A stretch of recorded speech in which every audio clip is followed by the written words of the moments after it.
bits disappear, where they're infelicities and repetition and things like that. Okay, excellent. So thank you for joining us today, Carmen.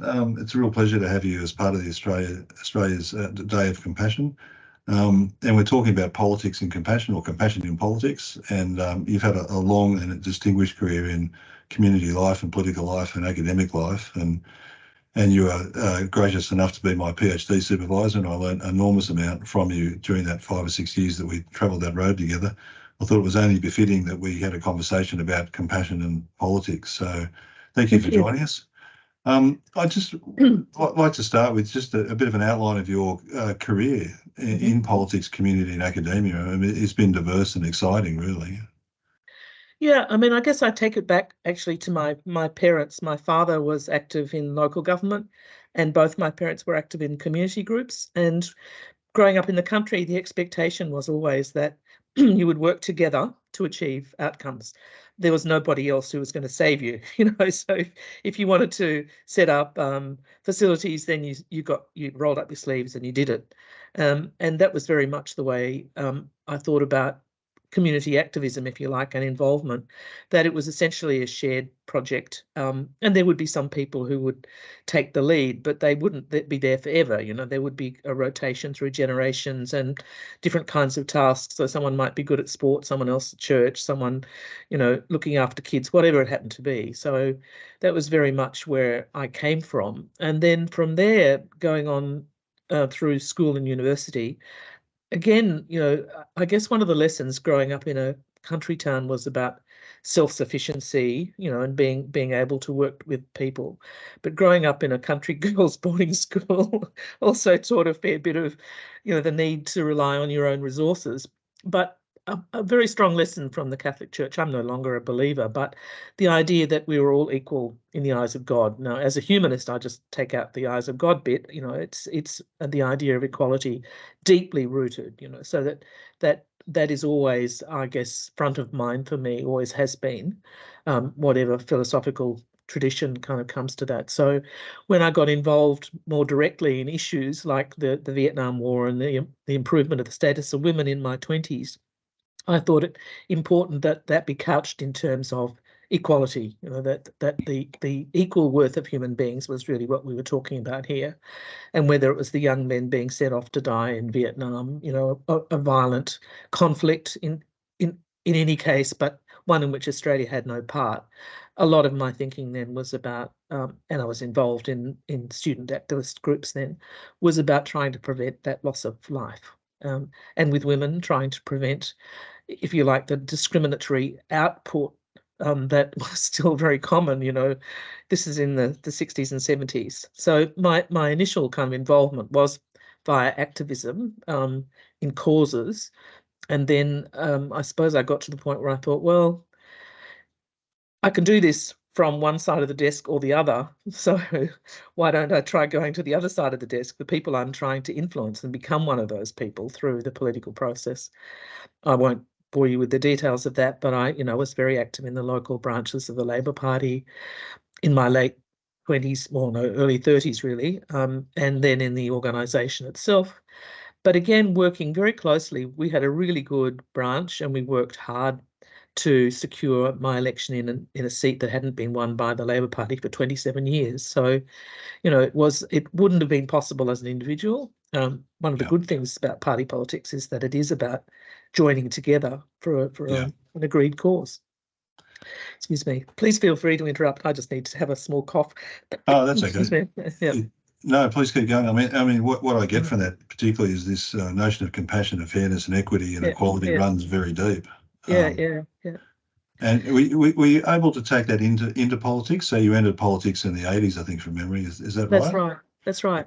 And before, I mean, when I won the seat of Subiaco, as I say, with a lot of help, I mean, I managed to convince the local newspaper, I don't think it would happen today, that I would give them a weekly column on issues of importance. Very self-important I was too.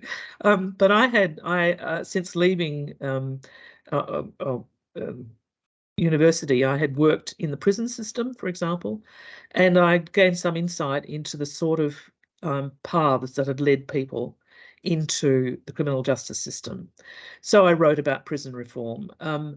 As someone who was interested in equality, I was aware of the various forces that drove people, in a sense, almost inexorably in certain directions. And I could also see the difficulties that they confronted in education, for example. So I wrote about that, educational inequality, and I'm writing about it again today, as it happens. And also housing. So I made suggestions for housing reform, and I wrote about protecting people from the ills of gambling. West Australia is fortunate in that we've never had pokey gambling except in one place, the casino. So, trying to avert some of those potential harms was always part of my story. And the speech I gave, I was given the honour of doing the address in reply, as it's called, as when the Parliament resumed after the 86 election, and I gave it on the involuntary detention of people with mental illness. Yeah. I guess that partly comes from my training in psychology as well. Yeah. Yeah. Yes. So do you think what's I mean, that gives me more than a sense that compassion runs through your blood, essentially, and everything you did was driven by this notion of reduction of harm and suffering, and and all that comes from that. What supports that in the political system, and what constrains it? So what helps you get there, but what holds it back? Yeah. Look, I think there are a great many people in politics who actually start from a very similar place to the one that I've just described. Um, Probably less so now than in the past, I suspect, because there are more what might be called career politicians who go through, they go through a minister's office or a union office or, something of that kind, member's office. If you look at, the major parties in the parliament, you'll find a great many of them have now come through the structures of politics, whereas people like myself and in previous generations had other jobs and other preoccupations, and sometimes came out of community activism or social causes rather than aligning with the particular party from the day they could, vote, which is what some people do now. That's university politics and then straight into the party of choice. So I'm not saying they don't share some of these views, but I suspect they're not as well formed or as fully fledged because they haven't had to kind of face the challenge of looking at some of the gaps in our society and the difficulties that a lot of people face, because they only ever see them in abstract, in a sense, desktop forms. Yeah. So that sort of speaks to part of this year's thematic, which is about deep wisdom. And if I understand you correctly, the practical wisdom of lived experience builds into your capacity to be compassionate because of your own lived experiences and witnessing the suffering of others and seeing the opportunity to do something about it. Is that a fair proposition? Yeah, it is. Although I'd have to say, because I think it's important to be accurate here, I haven't honestly experienced many of those things in a very direct form. Growing up in the country, I was aware of, for instance, that Aboriginal people were living on the margins of many of the towns near where I grew up. But the Aboriginal people that I knew were the ones who, in a sense, had crossed over the divide. They were already playing in the football team. They were achieving reasonably well at school, and some of them went on, to quite significant careers. So they were, in a sense, not typical of the suffering, but at least I saw it. I mean, I was witness to it rather than, in a sense, being very directly involved in some of these things. In other cases, are probably, a little closer to the action when you see the effects of inequality, the kids that you go to school with who don't have any shoes and who get beaten up every other day. You do see those in a mixed environment. One of the things that worries me now about our schooling is that people don't have that experience. Not to the same extent. They tend to be segregated by religion or wealth or some other variable, but mainly privilege and underprivilege. And so some people just never see, how the other half lives, and that's a very damaging social trend, I think. Yes. The literature is quite polarized on compassion in politics. Some of it says that absolutely it has a place, but other parts of the literature say it has no place at all. What's your view? I think it has a fundamental place, because if you don't feel compassion for your fellow human beings, then the only, for me, the only motive that could lead you to be in politics is for self promotion and aggrandizement. If it's not care of other human beings and their status and standing, what else can it be? That's a bit binary, I know, but I think the critical thing is, even if it's not embedded in every decision every day, if that's not somewhere in your thinking, why would you bother to be there unless you just simply enjoyed the exercise of power? Yes, yes. Do you think during the course of your career, did you witness acts of great compassion from the political process? Was it in the way policies were set, or the reactions of government to crisis, or like did you witness what I would call great acts of compassion, or where compassion was the basis of the decision of a government in a policy context or in response to something that happened?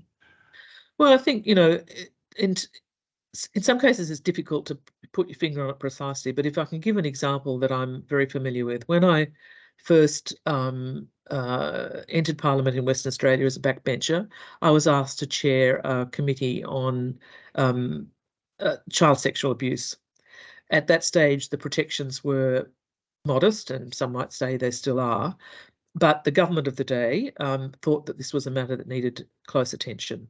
And so we put together a report. Now, subsequently, we managed to change the law so that, for example, children were not required to repeat the story over and over and over again for different bodies, the police and the courts and so on, and that their testimony could be videotaped so they didn't have to confront their abuser. So, that was born out of compassion for those people who'd been abused. And similarly, all of the anti-discrimination legislation that I'm familiar with is born out of the same, if you like, impulse. It's to ensure that people are not held back because of the disability and not treated badly because of the disability. We also passed laws in Western Australia to outlaw hate speech, following some pretty horrible right-wing fascist interventions against the Chinese community, for example. So I think many of that trend, if you like, the anti-discrimination and support for people who have confronted various difficulties in their lives is an indication of compassion. Yes. Yeah. What with the benefit of lived experience and the wisdom that has come, and I think we all get a little wiser as we get older, and we I kind hope of so. trip and stumble through our lives along the way. What Yeah. advice would you give emerging leaders about this ethos of compassion in politics? Well, I mean, I think it's interesting to uh, reflect a little on the debate that's going on at the moment around the voice, for example. I mean, Mm, I hear some of the discourse, and it is really distinctly lacking in compassion. And it's really hostile and aggressive, and it's not particularly edifying to watch. And I saw it too with the asylum seeker debate, in inverted commas, that there was a lot of hate-filled speech, one way or another, based on old, deeply rooted prejudices.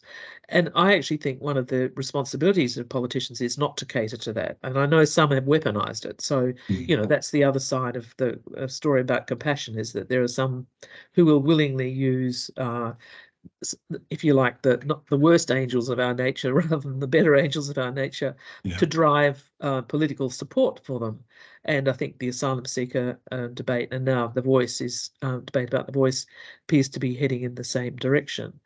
But I used to say, and I've made mistakes in my time that show a lack of compassion, so I'm not trying to boast virtue here. But during that asylum seeker debate, I was told that my constituents would punish me severely because of the public stance that I'd taken. Um, but I found the reverse, actually, that maybe being the seat of Fremantle, that's a possible exception to the rule. But a lot of the people in that big seat were middle income, middle class, people who allegedly were the ones who would be hostile toward Muslims and asylum seekers, and they weren't. I used to run community events, and occasionally you would get someone stand up and say really horrifying things about Muslims and people who are different. And they were often shouted down by others in the group, and I had to say, no, we've got to listen to this because I think that's important, that we hear what people are saying. And I think that's compassion too, that you don't shut people up. But I would then say, well, let's conduct a thought experiment here. What would you do if? And I would outline, but in Anglo terms, what might happen if you were invaded, or if you were subject to civil war, or you were persecuted as a religious minority. And without exception, they'd say, well, we get on a boat and get out of here. As you would. Yes. As So you that would. walking in the shoes experiment, I mean, I think it's one that it's always worth doing. What would it feel like if, even if I've never really had that experience myself, how would I think about it if I were placed in that position? And some people, of course, refuse to go there. No, I won't do that. I'd fight back, etc. But most people do pause and think. Yeah. Yeah. And it leads me to one final question. Sentiment and symbolism. How important is that as for a political leader? Well, it's absolutely critical. I mean, ask Donald Trump. One of the infuriating things about politics, in fact, if you're interested in trying to ensure that policies are based on the best evidence, for example, is that very often they're simply based on the most responsive emotional kind of trigger. Unfortunately, I mean, the emotion and feelings like compassion are important, but it's also critical that someone with a harder head says, well, does this actually work? There's no point in having feeling drive, whether it's bad feeling or a good feeling, drive your policy response if in fact it does little to solve the problem that you are allegedly trying to solve. And the whole law and order debate's like that. I got caught up in a debate of that kind, and when I was in Europe, my colleagues responded to a pretty horrific event in which a young woman, a pregnant woman, was killed, and promised the introduction of these sort of 3 strikes and you're out laws. And when I came back, I didn't, I should probably have said that this can't happen. And if you proceed, I'll resign. But I didn't. And we saw it through, and it's had some of the damaging effects that were inevitable. It didn't reduce, the critical thing is it didn't reduce the likelihood of such offences, Yes.